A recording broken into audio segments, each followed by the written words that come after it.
Well, good evening. Heather, it's so nice to see you and meet you. You as And well. oh, thank you. And Brandon, I hope that you can hear me.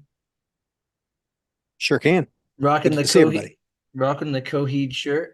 That's right. I was a huge Coheed fan in high school. Not that I don't like them anymore, but I really like a lot of their old stuff. Awesome. Heather, it So is it is so good to see you. You And too. is that like fuchsia in your hair? I've not seen that. It is. It is. It Maybe a midlife crisis. Maybe I just want to have some fun before summer, but it regardless, I'm looks enjoying great. it. It looks good. Looks good. So awesome. Thank you. Yeah. great. So Yeah.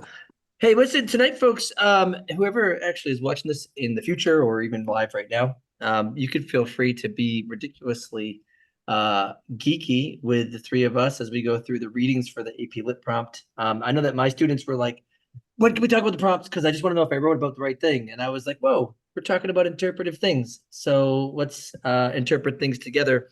Um, my students just really wanted to look into that. And Brandon and I have made a habit of doing this every year now. And Heather, I'm just so thrilled that you're willing to join up with us tonight. And it's super informal, folks. So this is just three people that talk about English stuff a lot, being like that.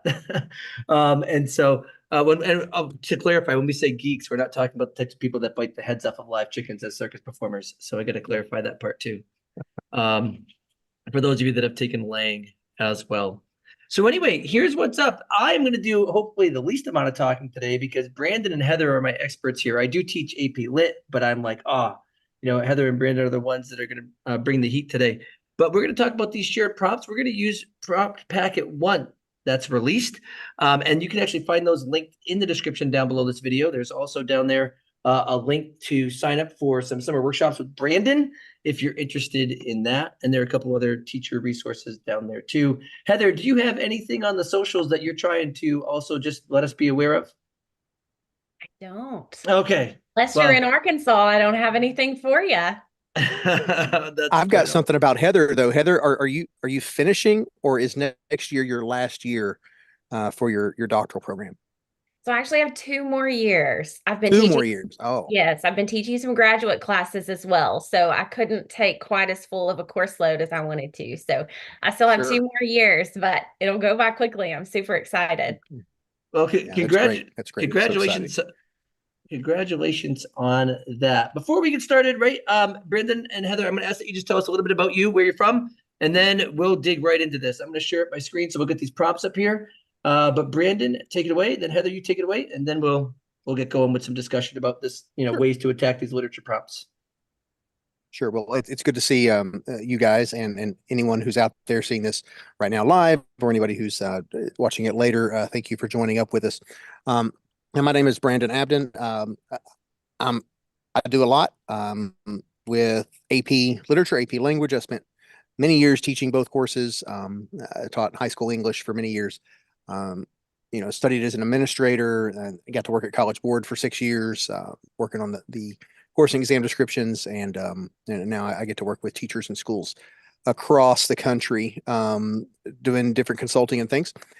In some of those travels and some of that work, I encountered Heather Low Wright, who I'm going to pass it over to here in just a second, and have just been consistently impressed by Heather, the questions she asks, the things she says, and then last year I found out she was going to the same graduate school I went to, and so I was so excited to hear that. And so when I started thinking about who we could ask to have this conversation, we want to do this with classroom teachers, so look at it from the perspective of students.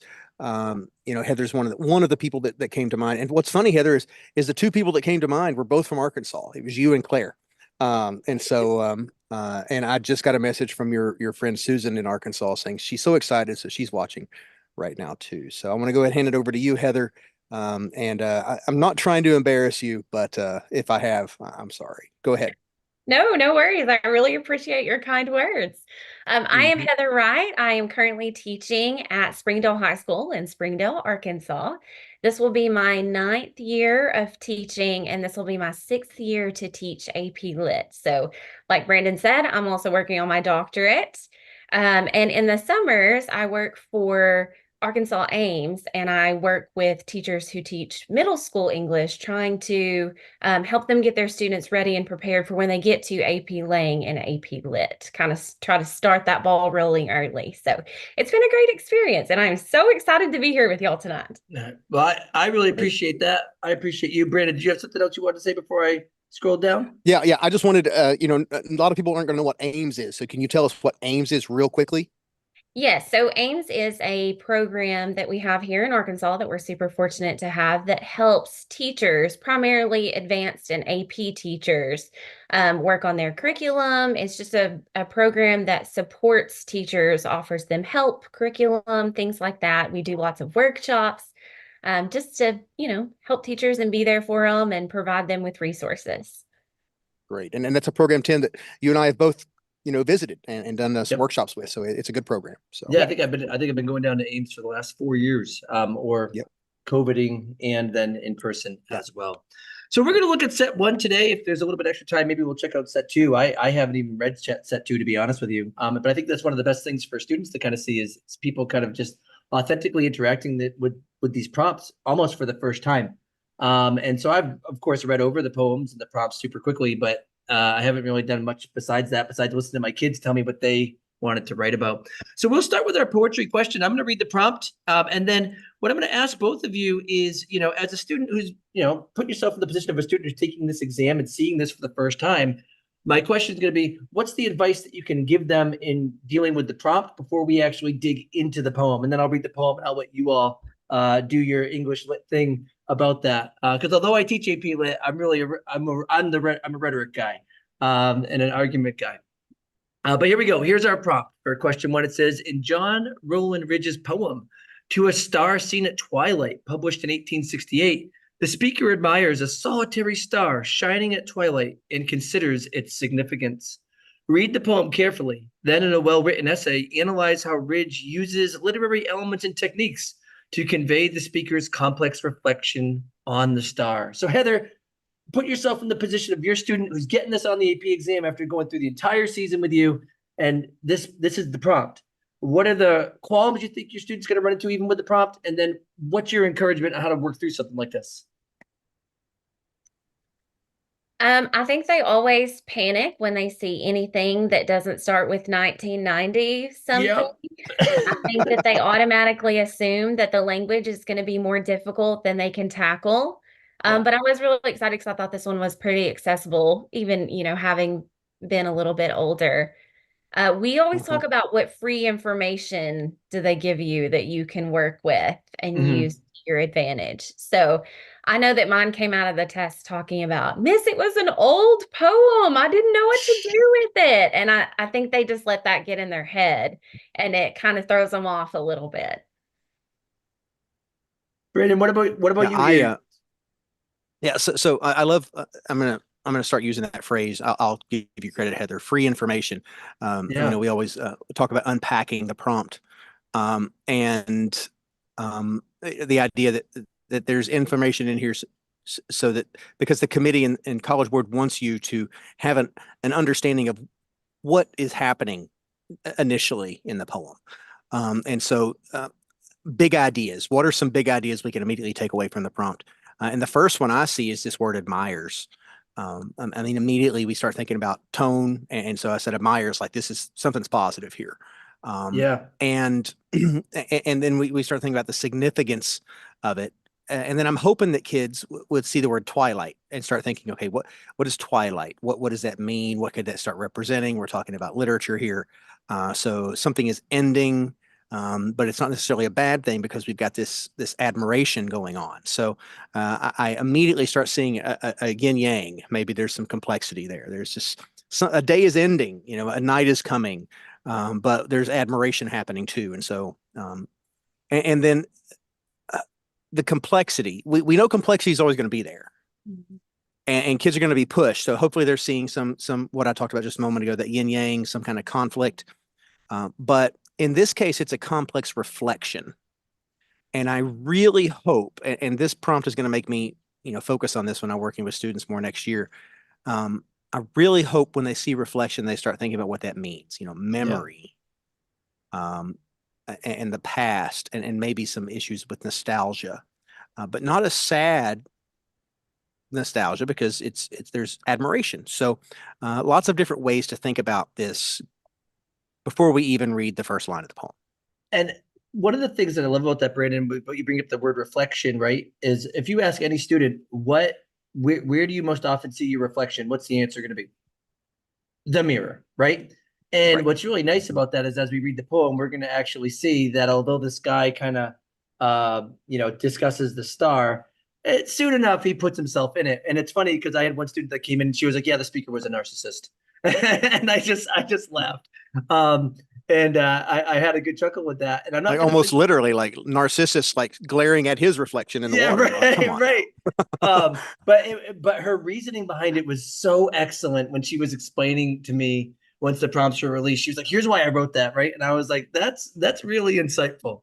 So I'll give it a read, and then Good. we'll let you both attack this and say, "Hey, listen, if you're going to work through this with your students, what are the things that you want them to pick out from the beginning, and then from the middle, and then from our end that are really, really important?" So I'll give it a read, and then I'll let you guys chat. So, to a star seen at twilight, hail, solitary star, that shinest from thy far blue height, and overlookest earth and heaven, companionless in light.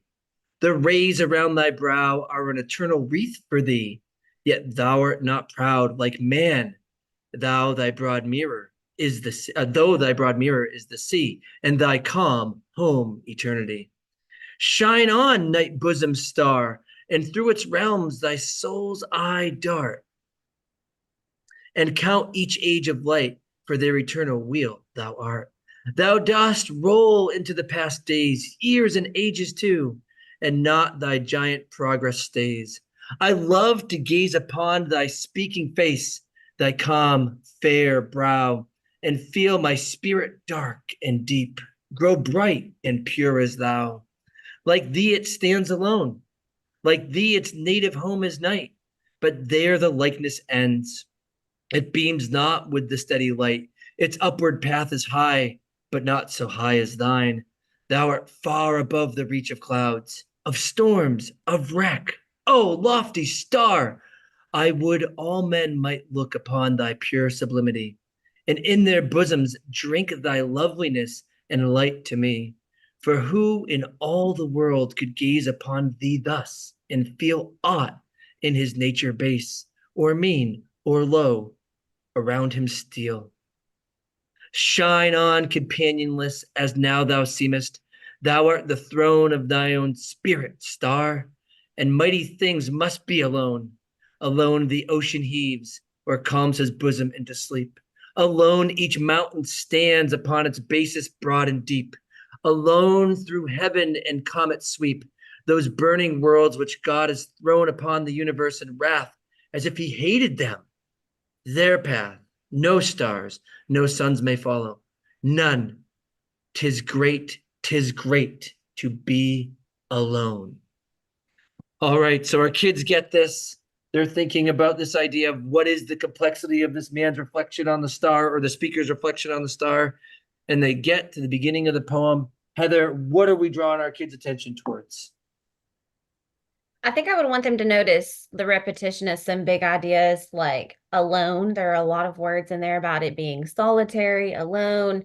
The passage Yeah, of, I'm sorry, it bookends, right? All right, the first line to the last line. Sorry, I don't want to step on you and take any things away, but that's what excited me about it. So go ahead, Heather. Sorry.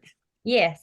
Also the big idea about like time, eternity, eternal years, ages, days. And then also there's a little bit of dark versus light imagery in there as well. So I would hope that they could kind of pick up on those since they're pretty repetitive throughout the poem. And that's a beautiful surface type of element here that kids can really learn to pick up on, right? As we try to consider, okay, if it starts with this idea of the solitary and it finishes with the word alone, what can we actually kind of consider is for the lack of a better term, the shift from the first solitary to the last alone. I always tell my students, good authors, good poets give a shift, or shift happens. And that's what we're really focusing on. So now it's what's the shift in this idea of the solitary elements to the alone part here? So I'm gonna Yep. Go ahead, Tim. What were you going to say? No, I was going to ask you, Brennan. I was going to say, what about you, Brennan? What are we Sure. picking up here to help direct what we're trying to pull from these? Yeah, and so with students looking at this poem, and I've had students, at some of the schools I work with, email me and talk to me about it. Said, similar to what Heather's students said, it's an old poem. I didn't know what to do with it. I had one kid say, I was lost, and then I just looked for the buts.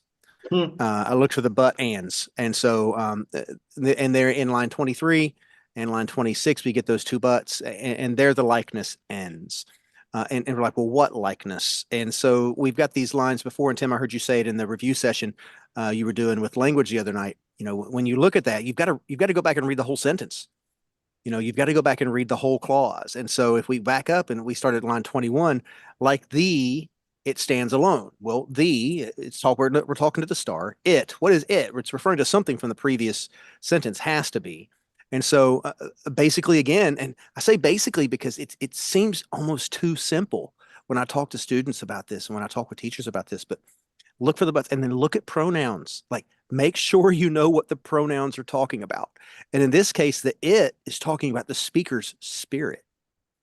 And we go back to line 19 and Heather with what she just said about the light and dark.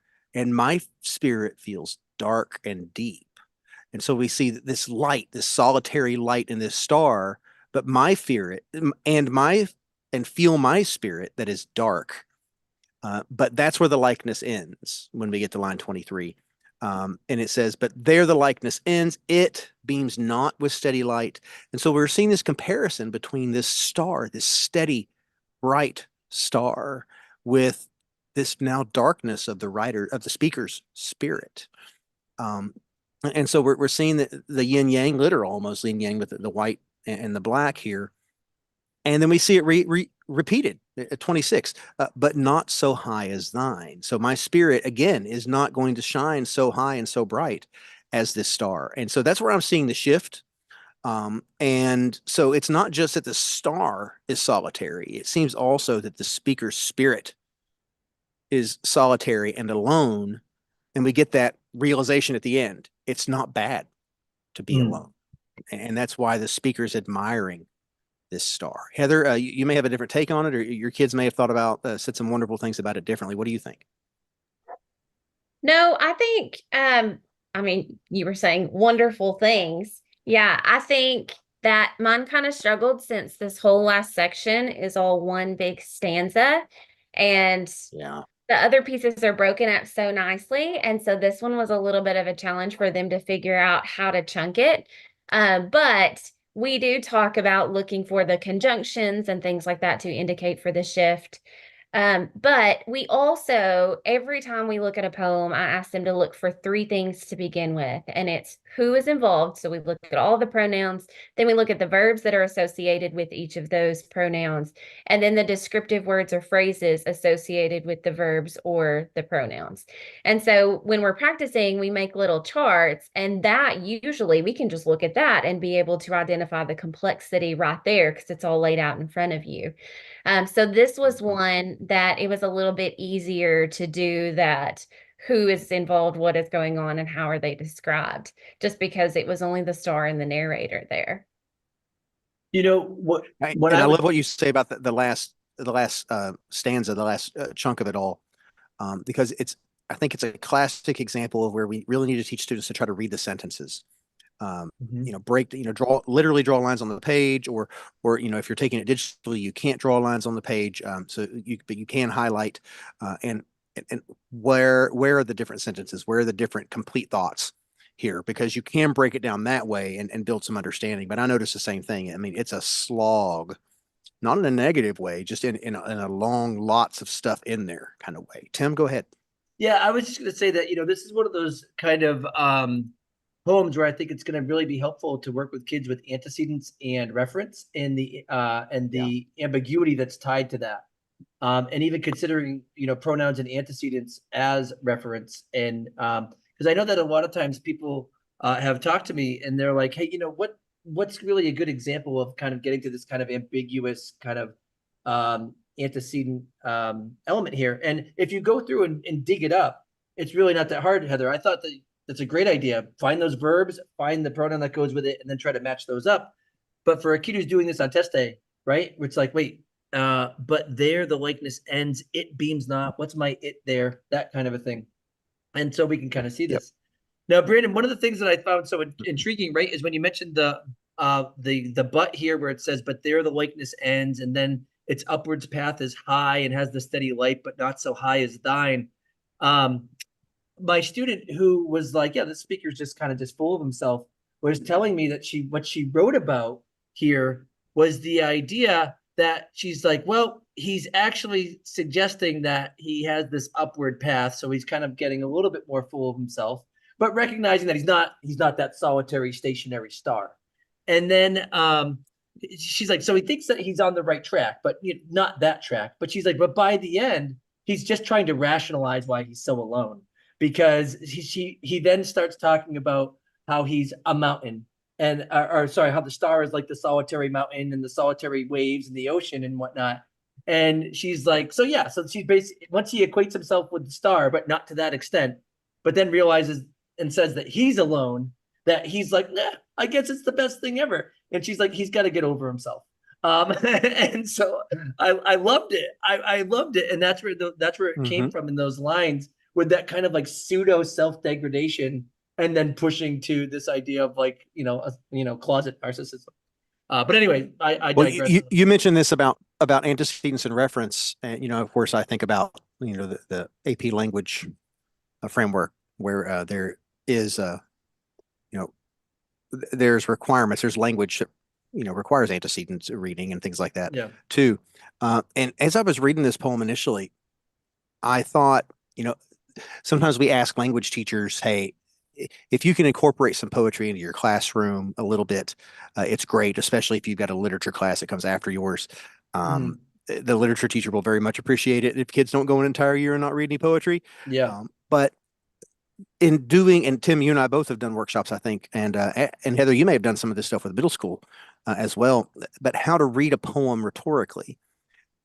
Because to what your student was saying, I see the speaker speaking to himself, like he or she, whomever is their own audience. And so they're realizing as they speak, hey, that star that I admire so much is alone. Who could gaze upon you and not feel great? And then realizing on the second page, essentially, I can go down there. Shine on companionless, talking about the star, as now thou seemst, thou art the throne of thy own spirit star, and mighty things must be alone. Period. And mighty things must be alone. The ocean heaves, or calms his bosom into sleep. Alone each mountain stands. The comets are alone. The burning worlds that God has thrown into the universe as if he hated them, they're alone. And he said, well, maybe it's not that bad to be alone. And I see almost as if he's convincing himself in a way. And that's where the complexity really comes in too, because it starts out where well, my soul is dark and my soul is alone. And then, well, wait a minute, maybe that's not a bad thing. And obviously, if we look at the date, we know this is, in those kind of romantic and Victorian types of thematic moments here. And it makes perfect sense as well.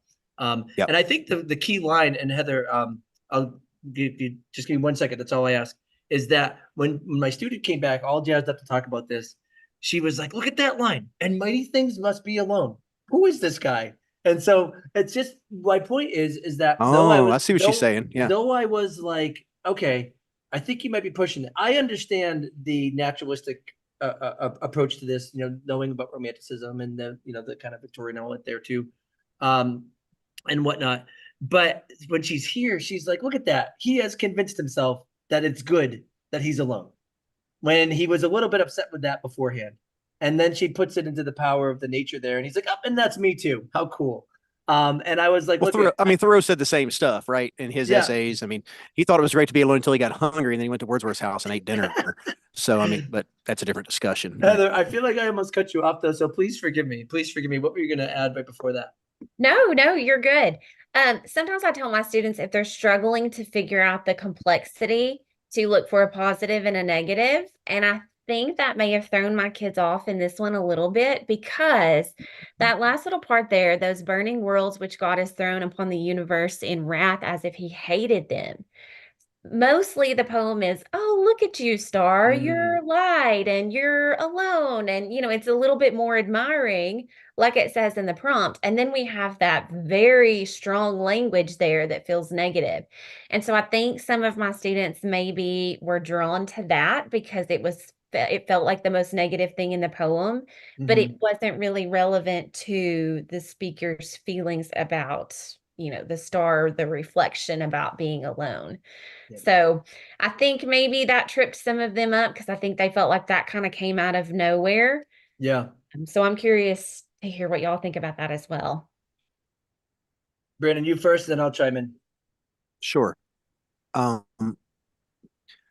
think, well, it goes back to the shift where there was that negative there with the shift on the previous page, Tim, if you don't mind. Yep. Since you're driving here.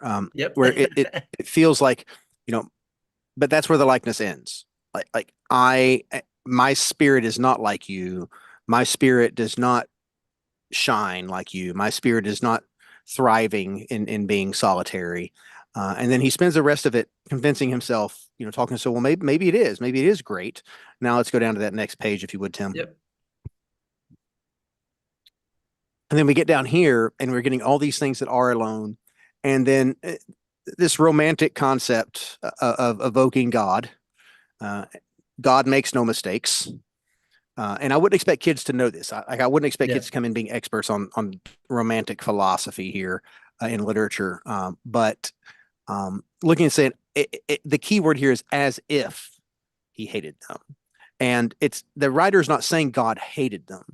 If you look at it from the perspective of being alone is bad, then maybe he hated them.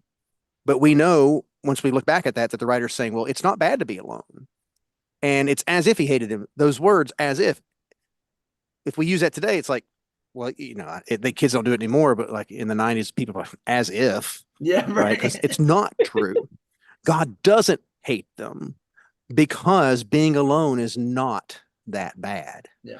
And so it is hard to reconcile because they want to grab onto that word hate. But again, they have to look at the whole sentence or the whole clause to really grab it, I think. Tim, go ahead. What are you thinking?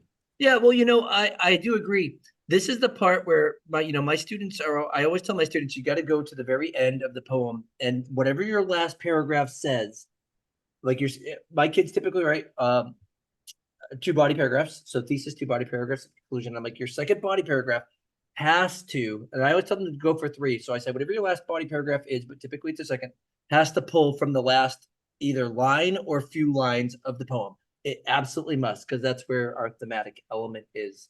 And so I will agree that I think that, probably a lot of kids got down here and they were just like, wait, what? He's praising this star and it's a good thing. And then this kind of a little bit negative image comes in here, or perceivably negative image. But Brandon, you're right. It's the astuteness of the reading for the as if. So one of the things for teachers to consider for next year in doing this poem in their class is to really show kids, right? Let's really look at the precision of this particular image because it's the one that's going to be the hardest. And if we spend a little time with it, we can see the nuance of that language. But the other thing, too, that's important about that last part, Heather, right? And I love that you brought up that you think that your kids might struggle with that, because I guarantee mine are the same way, because I'm always like, end of the poem, is when we have the complex reflection on the star. The real question that they have to answer in this paper is, what is his complex reflection on the star?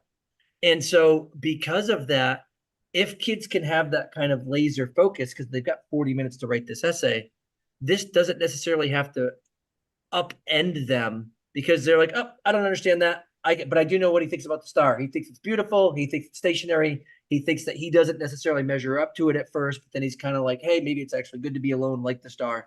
And then that doesn't really trip them up potentially as much. So those are just a couple suggestions to approach that. Teachers, right? Use this as a great way to show kids the precision of language there. And I'm not talking like the Giver style here, right? That precision of language with the as if. And then how can we make this prompt into that kind of guiding question to keep our eyes laser focused on the task, the reflection of the star. And they have to read the whole clause. They have to go Oh all the yeah. way back to line Yep. 45, to try to grab that. So, but either way. Yeah, absolutely. Now, Heather, just one real quick kind of element here that I'm going to ask for your opinion on. You're still in the classroom as an AP Lit teacher, and when your kids are going through and they're saying, "Hey, Ms. Wright, I got to write this particular piece," when they want to start at the beginning, do you tell your kids to really like label the lit element, like make sure you use the word simile or metaphor or whatever? How would you encourage your kids to engage with, let's just say, the first like left-hand side of this column to talk about a literary element that's there? What would you encourage your kids to explore there? I think I would probably look for them to look for some personification, because the Okay. speaker is almost treating the star as if it's like a friend or someone that the speaker can really relate to, as well as a lot of the imagery and some of the repetition of solitary, companionless, and then also that eternity, eternal, past days, years, ages. Mhm. Um, and I think I would just hope that they could um, really focus in on some of that word choice and be able to draw out some of those big ideas and recognize the devices that tie to those. Yeah. Yeah, Brandon, what about you? What do you're teaching this poem with your kids? You're like, hey, we're gonna start here. We're gonna start with body paragraph one. Typically, I don't know about you all, but I typically make my kids write chronologically through literature because it always arrives thematically at the end. I've noticed that a lot of times when my kids kind of like try to chunk different literary devices as opposed to elements, they typically lose track of how the poem progresses to create complexity. So I typically say, hey, let's start at the beginning and the end. Brandon, what are you going to tell kids to focus on in this left-hand column? Well, I mean, I approach it a little bit differently, and I think this, Tim, in our conversations and things too. Mm. I want students breaking things down and chunking things, Yeah, um, but and then looking and said, okay, what is each chunk about? What is each? yeah, How does each part relate to another? And so they might do it by stanza. I've said it a lot here. I really encourage them to look at sentences as complete thoughts, yep. and then talk about, okay, you've got two sentences here. So the first stanza, you essentially have two sentences or three sentences with the first line. Um, and break them up and say, okay, what's the relationship there? But then go in and start saying, okay, you've said maybe they do a chunk from line 5 to line 9 Mm-hmm. with that sentence. We've got two independent clauses there. Said, okay, well, what is that about? Now, what are you seeing in there that is creating that? And it's going to come back to what Heather talked about. The imagery, the idea of the broad mirror is the sea. I love that, especially as I think back to the word reflection in the prompt. Um, and then I also see eternity when I start thinking about other things that are happening in the poem, life, and talking in what it says about God in the end. And so we're looking at the word choice, the imagery that's presented there. But I also hope students would recognize that how many lines in that on the left-hand side, but also throughout the poem, start with the word and. Like Mm-hmm. there's a lot here and a lot of compounding ideas and compounding thoughts related to this that speaks to the speaker's complexity about this the speaker's complex thoughts about the star and really looking at those sorts of things. And those things seem small. I mean, but it's a little bit of a different direction, but it does come back to what you're talking about, Tim, was saying, okay, what are we going to talk about? Are we going to talk about word choice? Are we going to talk about Yeah. imagery? What is it?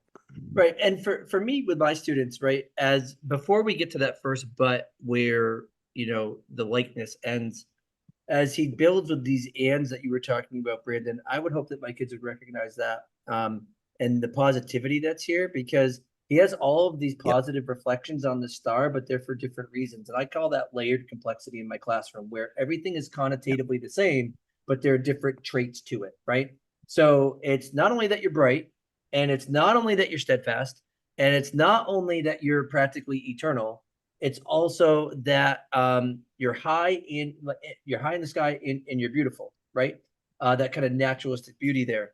And so that's where I would have my kids kind of start characterizing the star that way as he reflects on it, to then suggest here's the new contrast with how he sees it in relation to his life. And then the next move, of course, is that comparison with his own life when he's like, oh, maybe it's not so bad to be alone. In fact, maybe it's a mighty thing to do that. And that's kind of how I would encourage my kids to embrace with this particular poem. On as they learn to work with poetry. But I do agree with you, Heather, from what you said in the beginning. For an older poem, I think this poem was incredibly accessible. I will admit, though, there are two words that they did not footnote that I was really interested. Can I guess? Yep. Is one of them ought? No, Line actually. 35? No, Oh, that was okay. not one. Okay. Heather, were there any words that you thought should have potentially been footnoted that were not footnoted? I mean, my students didn't know what sublimity was, Okay. but that may just be a vocab issue. Yeah. No, I would have footnoted that probably. Yeah. So it's interesting because ought was not mine, Brandon, although I could totally see why that would be the case. But mine was the word would. I would all men might look upon pure sublimity. So now if I don't know what sublimity is, and I don't know that would is actually the archaic version of wish, now all of a sudden we're not necessarily going to fully be able to jive. Well, I mean, you could get into the poem. It's true. Tim right? just wants to read these "Wish Upon a Star" essays. Is what you want That's to right. read, Tim? Well, I'm not at the lit reading. I'm at the Lang reading, so I can't. But but you teach lit. It's what you want to read next year. You're going to tell them that, and you're going to call me and say, you know what, Brandon? So many kids wrote about "Wish Upon a Star." There you go.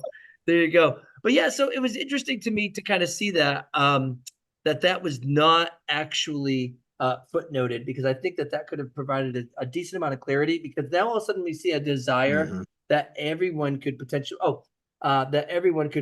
have that experience of understanding that kind of natural beauty there.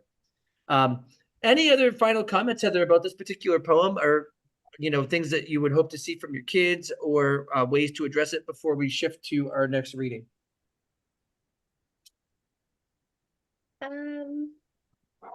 I also think that it was a little bit longer than any of the ones that we've practiced with, and I think that was a little bit intimidating for them. But like we talked about earlier, it was very accessible in terms of the language and the imagery and things. I really can't think of anything else. I think we've covered everything that I took notes on. Awesome. And Brandon, what about you? Anything? I mean, there's so many different directions we could take, different images and things that we've looked at here, but I think the big stuff we've really addressed. So awesome. And I want to make sure we have time to address the other two prompts, even if in brevity. For sure. I want to just give a little shout out here for any lit teachers that end up watching this, but I think that this poem would actually pair very well with The Man with the Saxophone from a few years ago. I really, really do, especially because of this like epiphanic moment. And I got that word from Jay Heinrichs, by the way. He invented it. But this epiphany that happens right at the end, where it's like you see this growing something, and then there's just this epiphany. And I'm like, wow, you could really look at both of these as complexly contrasting and comparative poems that could work really well together in terms of how they are. But yeah, I have to admit, Heather, right, the longer poem can be intimidating, especially when you see that 1868. There's no doubt about it. So, all right, let's move on to prompt number 2 here. We will not read the entire story in length. I'm assuming that we've read that, but we will talk about just looking at the prompt itself, that free information that Heather brought up earlier, or Brandon, I can't remember who said it. But we'll read that. Heather, tell me what you feel about the prompt. Brandon, tell me how you feel about the prompt, and then we'll talk about the reading itself. So we have the following excerpt is from Mavis Gallant's short story, One Morning in June, published in 1952. In this passage, Mike Cahill is in France for 1 year to explore his talent for art. Read the passage carefully, then in a well-written essay, analyze how Gallant uses literary elements and techniques to convey Mike's complex experience of studying painting. All right, Heather, you're your student. You get this prompt after just dealing with that poem. And what happens? I'm excited for the 1952. Yes. If I'm one of my students. But there's good lots of good free information in this prompt. I mean, we get the fact that he's in France, he's exploring. I like that the word explore is used there. His talent for art, not necessarily his desire to be an artist. And then that complex experience of studying painting, not actually the act of painting. So I think there's a few small things there, kind of like we talked about in the other one, that our students are going to have to pick up on those very specific things to be able to answer the prompt well. Yeah, I love that idea, the studying as opposed to doing it, especially because that last bit of the text that's like paint, paint, paint, paint, paint, didn't even really consider that. That's, yeah, absolutely that precision there. Brandon, what about you? Yeah. So again, I'm always looking for the big ideas here, and so immediately as I was reading it, I see the word exploration, and then I see the words talent. So we're looking at that, but then I agree with what Heather was saying about what he's going there to do. When I initially read the prompt, I saw um, some. I wondered if there was going to be something going on in the passage with maybe a contrast or some conflict between his talent for art and his studying painting. So I didn't really know, like, is he going to be a painter? Does he paint, or is he studying art? Is he like an art history guy? I Yeah. didn't really know going in, and it had me wondering. But I think I saw that kind of in the relationship between him and what was his name, Yep. Mister Chitterley, Yes. and which we can talk about, and I'd love to know what Heather thought about it, because this idea of studying art, being an artist, there's some tension there. I won't be surprised if some kids write about the relationship between like a critic versus an artist, because I saw that kind of that tension between Mr. Chitterley and Mike in the poem, sorry, in the passage. But yeah, so I immediately saw some contrasts, but I also worried that the poem might lead somebody in an initial, sorry, that the prompt might lead somebody initially to think one thing when we see something else happening. Yeah. Got it.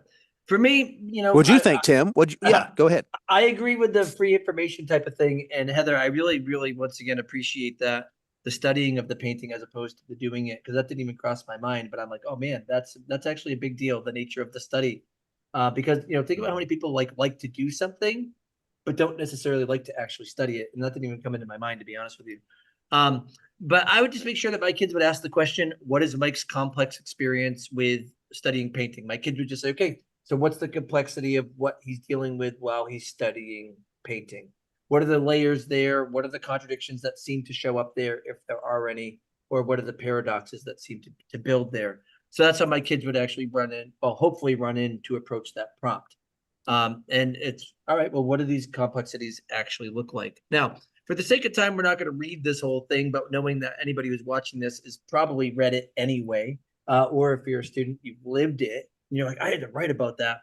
How are we? And I'll zoom out a little bit just because we want to get a little bit more on the screen. How is it, Heather, what is it that you're asking your kids, or hoping your kids are seeing as they're going throughout this poem, as they look at this kid's complex experience with studying art? Not poem, I'm sorry, prose passage. Yeah, we spent so much time talking about poetry. We know Yeah, what we right. mean, right? So. I mean, clearly poetry is my favorite, the best question. But this one Oh, was we're really gonna get good. emails now, Heather. Oh no, now we're gonna get emails. Oh, Honestly, I really like this passage, and I'm kind of too. hoping that I get put on this passage at the reading this summer, but that will probably never happen. But I would hope that they would really notice what Mike is doing versus the way that it is talked about. So like Mike is doing all of this painting, but nowhere in there do we get anything about the fact that this is what he wants to do. He's just following instruction. And then when he, stands in the wrong line and can't find the right person, he gets Mr. Chitterley and he doesn't really get any direct instruction. So I would hope that my students would be able to pick up on the fact that he's lost. Like he's just kind of floundering, trying to figure out what in the world he's supposed to do here. But it doesn't seem to be what he wants to do. And it's interesting because I think that it's also ambiguous though, because it seems as though he wants to please people with a talent that he has, and he thinks that's what he wants, but he certainly doesn't know that's what he wants. And so therefore he puts it in as like this, like, nebulous purpose in his life, for that. Yeah, absolutely. Well, and you say, Tim, the talent that he has, I kind of walked away from the passage wondering how talented he is. Right. Like I mean, the line, I laughed when I mean, the students probably didn't because they're all serious and nothing can be funny or interesting on the exam. And I get it, but Yeah. maybe some of them saw line 36 where he says, well, let's take my own advice and go all the way back to the beginning of the sentence. There we go. Yeah, right here. At first, he had blamed the season for the Paris winter. I can't read it with that on there. Oh, I'm sorry. For the Paris winter had been sunless. Later on, he saw that its gray contained every shade in a beam of light, but this effect he was unable to reproduce. And that's all commenting on what he was saying about his paintings in the previous sentence were the color of cement. I mean, yeah. Mike, it's worth pointing out that he's saying this about his own painting. Yeah. Right. But I was left wondering, like, how talented is he? And the narrator is so careful, and this is characteristic of Gallant's writing. But the narrator is so careful not to really show any bias here. The narrator is clearly just an observer. And that Mike is wanting more. Like he's clearly cares and is interested in and likes art, but I don't know how good he is, and he doesn't have the means to get better, according to what is happening in the passage. So that's where I was with it. One of the things that I really appreciate about this particular part was when Mr. Chitterley was like very interesting, and he's squinting and he's like, I see what you're trying to do here. And but Mike didn't. Right. He's like, he was trying right, to do. You do? Oh, and Tell me what it is. What am I trying to do? And that seems to be just kind of this character of Mike. His parents are his teachers, like, you cannot waste your time doing something useful. Not that art is not useful. Let me make that very clear. But just in terms of like productivity, in terms of gaining profits and things like that, teachers like, no. And look at what it says here. Don't study medicine or law. Like, it's got to be art, And he just, okay, I guess it's art. And then he tries to do something, and the guy's like, I do see what you're doing. And Mike's like, I'm glad you do, because I know. And then it follows that up with this idea that he might have been equally happy at a quiet table, gathering into something ticking or ordered the scattered wheels of a watch. But this had not been suggested, and he had most certainly never given it a thought. This is a kid who's like, if you don't tell me what to do, I don't even know if I'm going to be doing it right. And so we see this kind of complexity of maybe he can do something here. Maybe he could produce this stuff, but there's never any depth to it because it's not actually his passion, and he doesn't know to search for his own. Yeah. And right back. I mean, that's Heather nailed it when she was talking about that in the prompt too. Yeah. Is this really him? How talented he is. I mean, and again, the laughable simile at the end of the first sentence. It's like, we're going to expose him to the measles and see if he gets see his spots break out. Like, we're going to send him to Paris to paint, and maybe he'll get good. I'm just like, I'm curious where you all saw a shift here. I did have kids email me asking, they said, look for it. They said they had trouble finding it. I have an idea of where I think it is, or where I think a significant one could be to help me, really break down start thinking about the passage and the complexity. But I'd like to know if you all had any thoughts about that. Heather, we start with you. Unless you want to start with me, which is fine too. You can go first. Yes. Let me make up my mind. All right. Got it. So neither one of you like my question, do you? I can tell. No. I actually love it because I actually know where I want to go with it. but I wanted to make sure that I don't talk too much because sometimes I do. And Well, at the end, I promised to be like Mr. Chatterley and say, I see what you were trying to do there. gotcha. Thank you very much. Right. So Go ahead, Tim. my shift is actually here when the guy tells him to go paint down at the end, and he says, I Yep. can't afford it. And then he asks, is he wasting time for me to paint? And then Chitterly shot him a look that was offended, only measuring rods, time, and money. Sorry, how American, only measuring rods, time, the only measuring rods, time, and money. And what I recognized here is I pictured that as a contrast, not a shift, Brandon, but I always pair contrast and shift. So forgive me for violating the rules a little bit. Yeah. But he chooses to do what the guy said. And I contrasted that with what it says at last when the season had reined itself to the end and his family innocently were prepared to have him exhibit his winter's harvest in some garret of the left bank and send home the critics' clippings. And I realized that I interpreted this move that he made as, how do I go home empty-handed? And because of that, that's the complexity here where he's realizing that I don't actually know if this is my passion. And I'd rather not go home, and I've got the time to spend it here, so I'm going to do it. So that contrast there is where I would be like, that's where I'm driving home for. But now I'm going to shift it over to Heather. Yeah, I was gonna say, you know, when you're on these things, you're always like, "Ooh, am I right?" Like I need to think about it twice. Don't say anything. It's important that your students hear you say that. You just say, because Absolutely. I know. they do that, and because they think we get it. They think, oh, well, they get it. They're English teachers. No, It's like, because no, I did the it's same thing. I was like, is that right? Is it? Yeah. Go Absolutely. ahead, Heather. Sorry. So I was thinking where Mr. Titterly, excuse me, in line 54 says, why go to the country? Because it kind of seems like the whole part before that, Mike is kind of looking for some sort of direction. He's needing guidance. And this is the first place where he really gets some very direct feedback about what he actually needs to do rather than just observations on what he has been doing. And then after that, he kind of takes the advice. So I would say the shift happens there. And so I saw all of that. I really kind of saw that the shift. I don't want to say the shift, a significant shift, at the point where about the point where Tim did, and really I was thinking about it kind of like the acts of a play. You know, it's like the first act is over.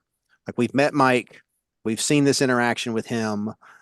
Between him and Mr. Chitterly, we've seen the narrator offer these details about his writing and things, and then he reaches this point of what's next, like what do I do,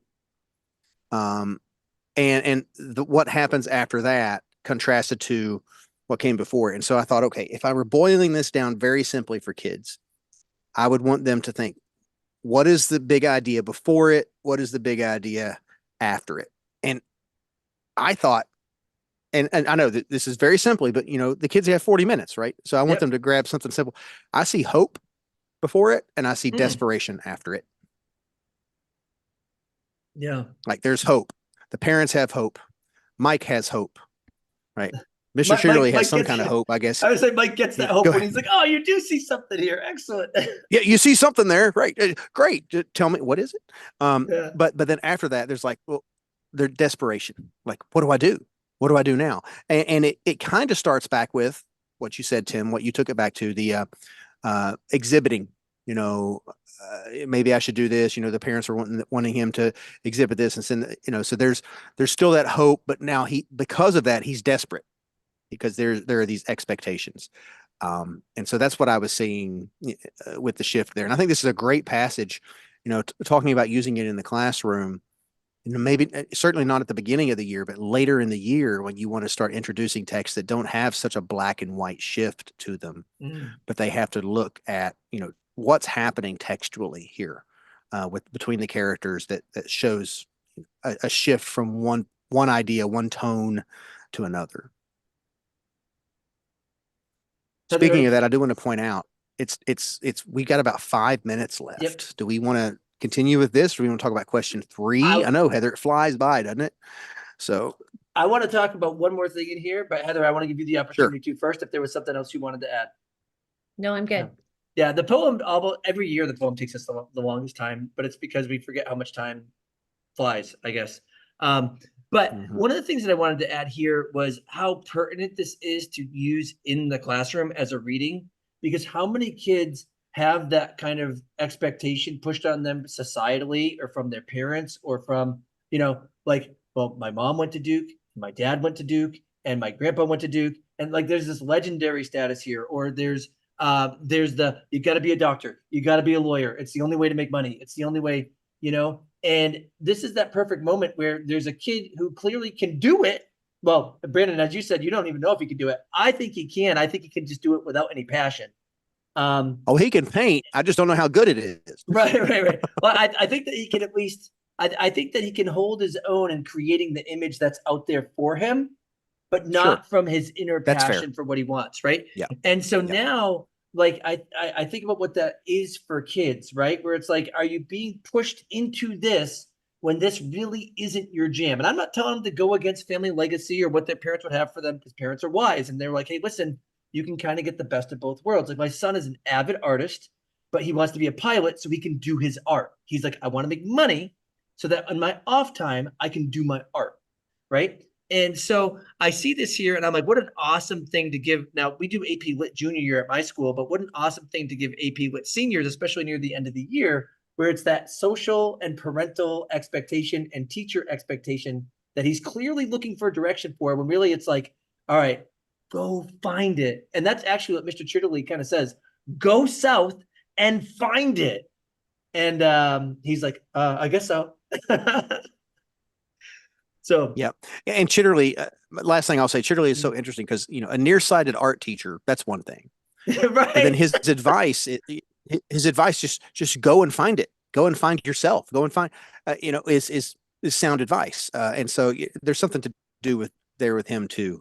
Yeah, but so Mavis Gallant's so good. If you all watching don't know Mavis Gallant, you should check out her short stories. I mean, it's just great stuff. So. Last one here, our last prompt. And luckily this is, we can go a little bit over if you're okay with it. But it's also nice because it's the open-ended question, so it's easy to talk about. Sure. Many works of literature feature a character who may be reluctant to make a decision, unable to make a decision, or resistant to doing so. This indecision can have broader implications for the character or other characters. Such implications may include changes to a character's relationship, social or financial stability, well-being, or any other aspects of the character's existence. Either from your own reading or from the list below, choose a work of fiction in which a character delays or avoids making a decision. Then, in a well-written essay, analyze how the impact of this indecision contributes to an interpretation of the work as a whole. Do not merely summarize plot. And then, Heather, we've got the Gallant piece, we've got the poem, and then we're finally here. What's going on in your kids' minds? We always focus first on what are the questions that I have to answer. And like we number them 1, 2, 3, 4. And normally in the question 3, they're looking for 4-ish things. So my hope is that they read this and they're like, okay, what are my questions? I need to figure out this, this, this, and this. So who is the character that they're going to talk about? What is the decision? And then the other questions like, what is the theme? How does the indecision reveal the theme? And tying all of that together there. Yeah.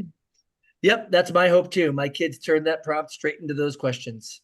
Absolutely. And that really comes from both this line that says choose a work all the way through the interpretation of the work as a whole. Mm-hmm. Now, Heather and Brandon, I'm going to ask you a quick question. Brandon, I'll let you talk about the prompt in just 1 second, but I want to ask a question about this language for the interpretation of the work as a whole, because you both have been lit readers. I have not. Is there an expectation that the kids write about something thematic because of that language? Or can a kid write about the prompt in the story and the indecision, how it affects the story, like this, just the story itself, without moving to theme and still do just fine? Like, what's the expectation at the reading based on that language? In my experience, if it is done very, very well, like if it's an upper level essay, they don't necessarily have to flat out state that theme.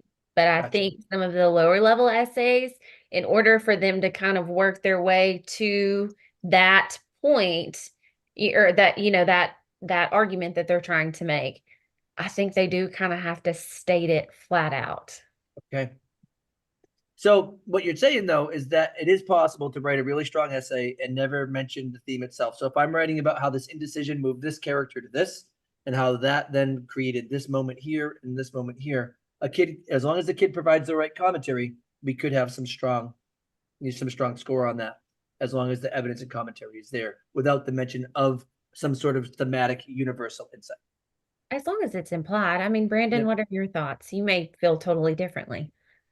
Well, and I was going to, I don't feel totally differently, but I was going to add too until what you just said, Heather, and it said if it's implied, right? And so if it's implied, it's in there somewhere. Yeah. They may not lay it out in the thesis. I'm teaching it. I want it in the thesis. Yeah, me too. Ultimately, this illustrates the, Yep. and I'm not saying that about this one, but ultimately this illustrates the tension between, let's think about the previous passage. Ultimately, this illustrates the tension between a family's hope for youth and the realities of discovering oneself or something like that. Yeah. And everything's going to tie back to that. Like I have to see that. Now, once I get kids and I recognize that they're performing a little better, they're performing, I don't say better, but at a higher level, like Heather mentions, they may be able to touch on those things and imply it throughout. But that's what matters here, because that's why we read literature. That's what big L literature does, is it captures something about the human experience and communicates that to us.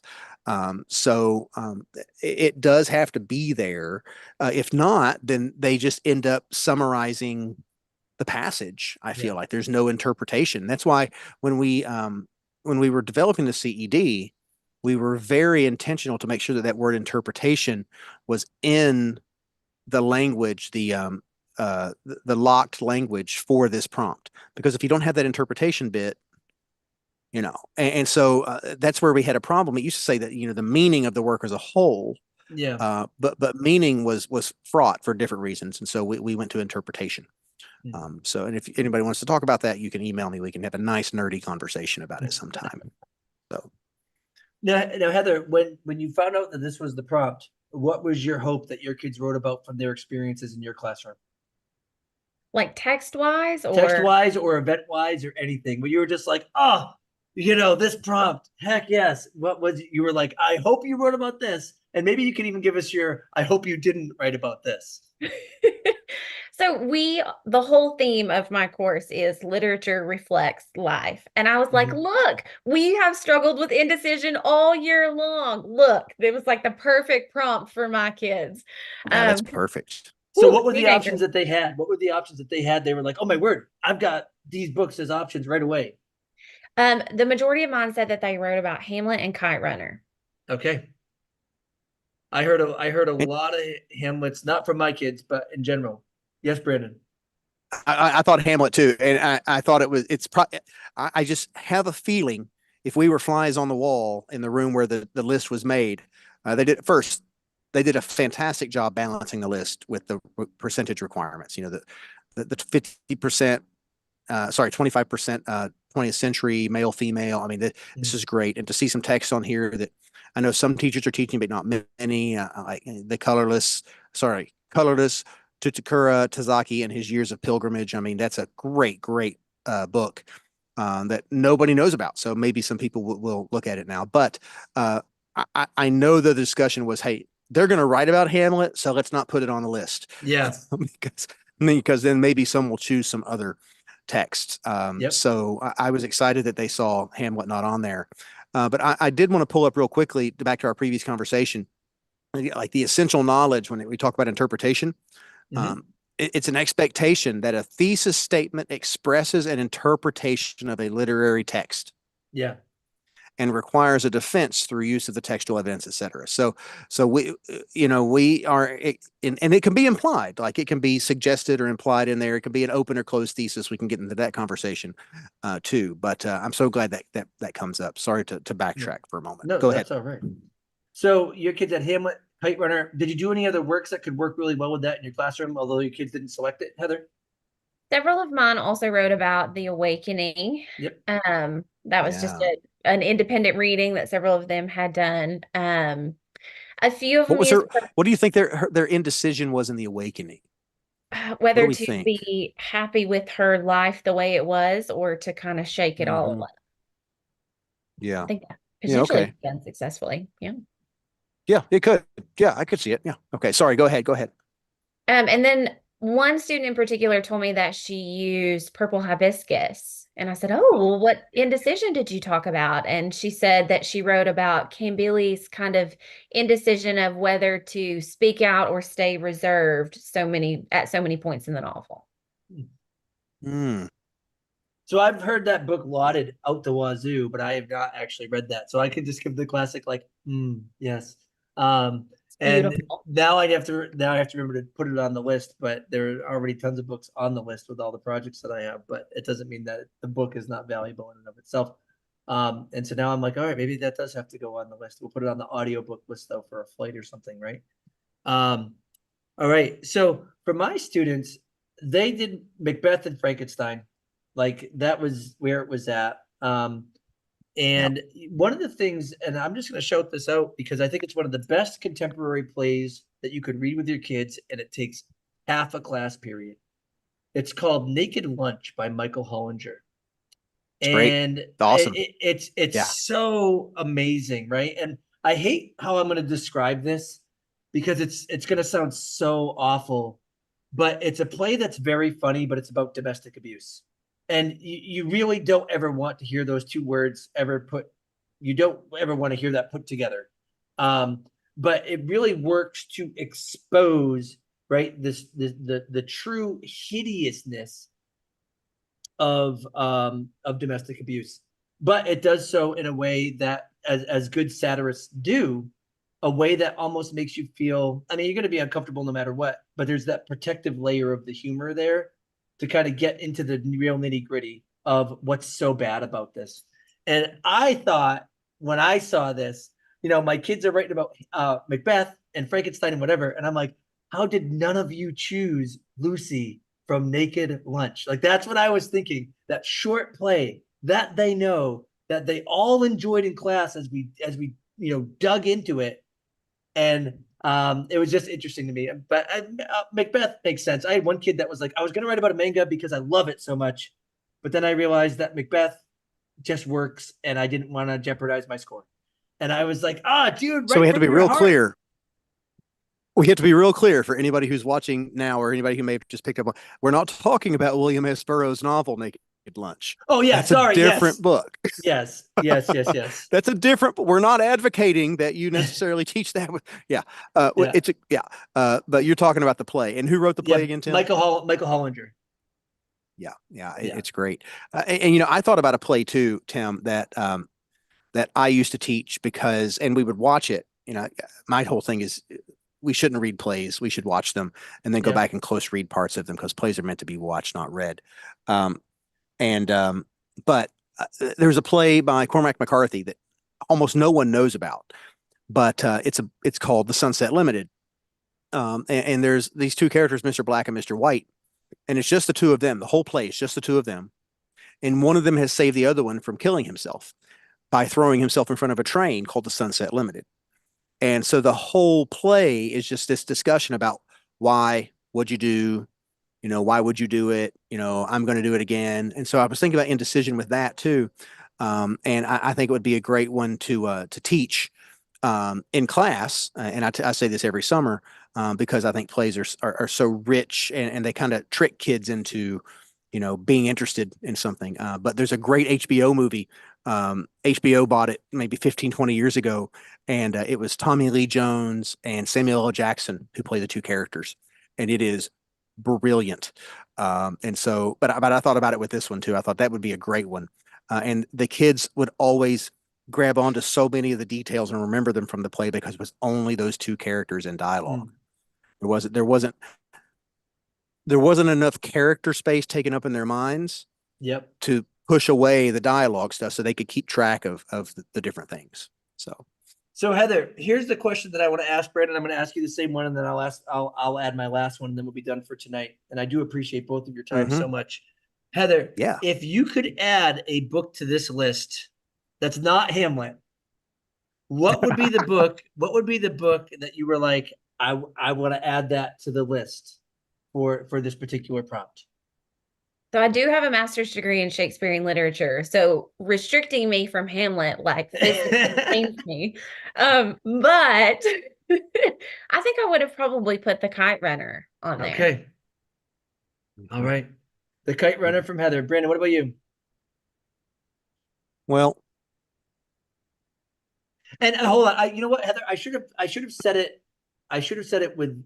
I should have prefaced it this way, with the intention of getting a book on there that probably isn't taught as widespread as you would have wanted. So that, like what you said, Brandon, earlier, when you're like, I love that this is on there because if people haven't seen that, it'd be cool to get that in the classroom. So I should have prefaced it with that, Heather. I'm sorry, but the Kite Runner still fits for that. You know, I know it's popular, but I know that it's not taught in every classroom. I'm gonna have to think on that one. I'm not All right. Yeah. For me, it's going to be the Sunset Limited. Like I said, I thought about it when I read the prompt, and I think it's great. But Heather's got me, racking my brain for some different Shakespeare's with indecision, and I think I'm having trouble coming up with one. Like Merchant of Venice keeps sticking in my head. I don't know why, because there's not a lot of indecision in that play though. They're like I love Merchant of Venice, but the problem with it is that there's lots of decisions that people are stubborn about. So maybe that's not a good decision, but I'll probably send you an email in the next day or two, Heather, be like, this is the one. So, but no, it's a great question, Tim. I love that question. Thanks for asking that. And so I'm going to add mine here. I'm going to go extra classic. I think The Pilgrim's Progress needs to be on that list. That's mine. And why? Because there are two major points of indecision with the main character, Christian, really fighting with whether or not to leave his hometown and his children and go on his way to the way, or and then he gets hit with all of these temptations on his way to the celestial city, and he consistently has to think, is this worth it? Especially at the beginning of the piece, and he questions it a lot. And then the next one, though, the next part, which then comes from that, is that his family begins to question their staying because they watched him go and stay on the way. And so I actually think, I know that there are religious connotations to the book, but I think that if you're going to teach allegory, that's the book to do it with. It's the easiest one. You could teach it as literature, and you could just pull segments from it as like little micro stories, almost like Don Quixote, right? But that's another great one. I'm thinking Sancho Panza right now in Indecision. But nonetheless, I think it's an underutilized classic that actually resonates, even though it's got religious undertones. It resonates so much with how life functions. And I'm like, that one right there would be perfect for this piece. I have my answer now. Oh, good. But yes, your answer, Heather. Okay, if I can't add Hamlet, I am adding the story of Edgar Sawtelle. And Brandon, you and I have talked about this one before because it is essentially the story of Hamlet, just rearranged a little bit. Yeah. There you go. You said that, and I was thinking about some short stories that might work with this too, because kids are going to write about short stories, and they're allowed to write about short stories if they're good. First, I think Metamorphosis on here is brilliant. Metamorphosis on this list is great. I mean, there's so much. The indecision is what's missed, so often, because they're like, why is he doing this? Why doesn't he do? And it's the indecision. But I think The Lady and the Tiger would be a good one on there. The lady. Let's see. Hold on. The Lady or the Tiger. My bad. I think that would be a good one because the whole thing is built around that inability to make a decision and what happens if you do make a decision. And I will just say, and this is being nitpicky, but I can't stand the way they use the word impact in this prompt. I get it, but come on now. That's nitpicky for me. So, but hey, thank you, Heather. Heather, you are a freaking rock star. Thank you so much for agreeing to join us here and do this. And Tim, thank you as always for helping to host. Yeah. And then next week we do Lang, and we're gonna have our friend Katie Storms join up with us, and we'll chat about those Lang prompts and how to approach those. And I'll see you then. And then Heather, hopefully we cross paths in the future, because I'd love to get your ear involved and your work involved in some Garden of English projects if you're ever open to that. Okay. Thank you All all for right. the invitation. Have a great one, everyone. Have a good night, everybody.